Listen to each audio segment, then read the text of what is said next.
আসসালামু আলাইকুম, কেমন আছেন সবাই? আশা করি ভালো আছেন। আজকে আবারও আপনাদের কাছে একটা ভিডিও নিয়ে চলে আসলাম।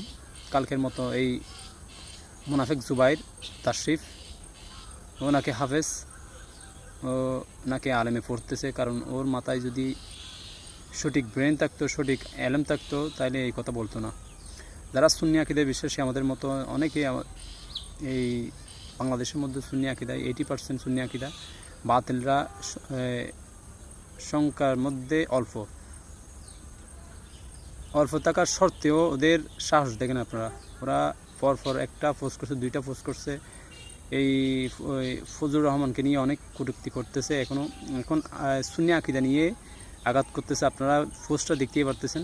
সবাই কালকের মতো এই ভিডিওটা পোস্ট করে দিবেন, শেয়ার করে দিবেন ভালো করে।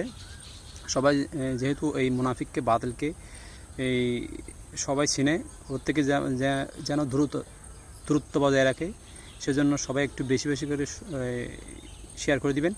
আর ওদের মাদ্রাসায় যদি কুত্তায় বিলাই পড়তো, ওদের মাদ্রাসায় কুত্তা বিলাই সার পাইতো না, ওদেরকে ফোন মেরে দিত। সেজন্য আল্লাহর অশেষ রহমত এগুলা বেঁচে গেছে। আপনারা বেশি বেশি করে একটু ভিডিওটাকে শেয়ার করে দিবেন, যেহেতু এই মুনাফিককে যেন চিনতে পারে। আসসালামু আলাইকুম।